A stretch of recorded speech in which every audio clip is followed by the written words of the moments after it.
ഞങ്ങളുടെ ഡിസൈനെ കാലം കാണാവുന്നതല്ല, ഞങ്ങൾ ആർഡിഡിനെ കാണാനല്ല.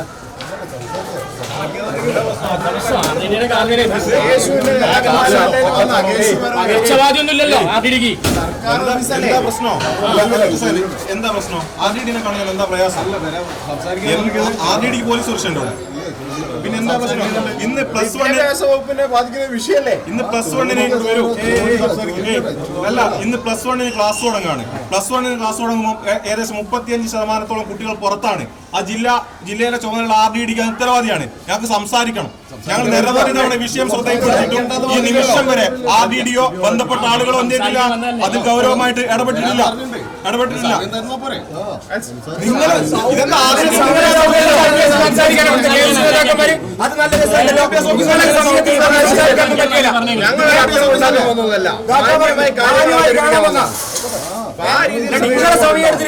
ഞങ്ങൾ വിളിച്ചു പറയൂലോ.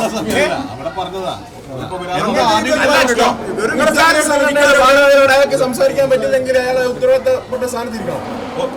ഒന്ന്, ഞങ്ങൾ ഇത് ആദ്യമായിട്ടല്ല ഇങ്ങോട്ട് വരുന്നത്. കൃത്യമായി കണക്കുകൾ സഹിതം RDDനെ ബോധ്യപ്പെടുത്തിയതാണ്. വീണ്ടും വരെ സംസാരിക്കാൻ വരുമ്പോൾ ഇവിടെ പോലീസിനെ വെക്കുക, പോലീസിനെ വെച്ച് തടയുക. എന്താണ് കാര്യം എന്ന് പോലീസ് പോലും ശ്രദ്ധിക്കുന്നില്ല. ഞങ്ങൾ വീണ്ടും ആവർത്തിക്കുകയാണ്. 43,841 കുട്ടികൾ SSLC പാസ്സായിട്ടുണ്ട്. 32,000 സീറ്റുകൾ മാത്രമേ കോഴിക്കോട് ജില്ലയിലുള്ളൂ. അവർ സർക്കാരിന്റെ കണക്ക് പ്രകാരം 20 സീറ്റ് ഒഴിച്ചിട്ടിട്ട് 31,000 സീറ്റുകൾ മാത്രമേ സർക്കാരും ഫില്ല് ചെയ്തിട്ടുള്ളൂ. ബാക്കി 10-12,000 കുട്ടികൾ എന്താക്കൂ? 48,000 കുട്ടികൾ ജില്ല അപേക്ഷിച്ചിട്ടുണ്ട്. 15,000 കുട്ടികൾ അത് സംസാരിക്കാൻ വരുന്ന സമയത്ത് ഈ രീതിയിൽ പെരുമാറുന്നത് ശരിയല്ല. ഞങ്ങൾക്ക് ഇത് കയറണം.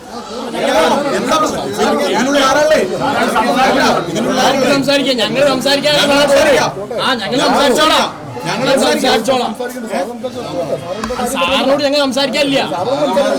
ഞങ്ങൾക്ക് സാറിനോട് സംസാരിക്കാൻ ചെമ്മങ്ങാൽ സ്റ്റേഷനിൽ വന്നിട്ട് സാറിനോട് സംസാരിച്ചോണ്ട് എന്താ നിങ്ങളെ പ്രശ്നം? ഇത്തരത്തിലൊരു വിഷയം പറയാൻ വരുന്ന സമയത്ത്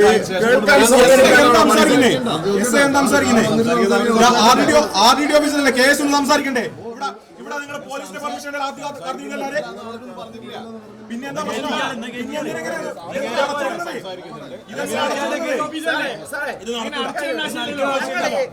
ഞങ്ങളൊരു പോലീസ് സ്റ്റേഷനിലേക്ക് കടന്നു വരുന്ന സമയത്ത് സാറ് സൗകര്യത്തെ പോലെ ഇങ്ങനെ നിൽക്കുകയാണ്. ഒരു വിഷയം പറയാൻ വരുന്ന സമയത്ത് അതിന് അവസരം തരാറില്ലേ? അതേപോലെ ഞങ്ങൾ ചോദിക്കുന്നു. നിൽക്കേണ്ട ആവശ്യമില്ലല്ലോ. എന്ത് കാര്യത്തിന് അടച്ചിടുന്നത്? ജില്ലയിലെ പ്രധാനപ്പെട്ട ഭാരവാഹികൾ വന്നിട്ട് ഒരു കാര്യം അവതരിപ്പിക്കാൻ വേണ്ടി വരികയാണ്.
പഠിക്കുമ്പോൾ കോഴിക്കോട്ടെ വിദ്യാർത്ഥികൾ തെരുവിലൂടെ നടക്കുന്നു. നാണമില്ലേ സർക്കാരെ? നടപടിയില്ലേ സർക്കാരെ?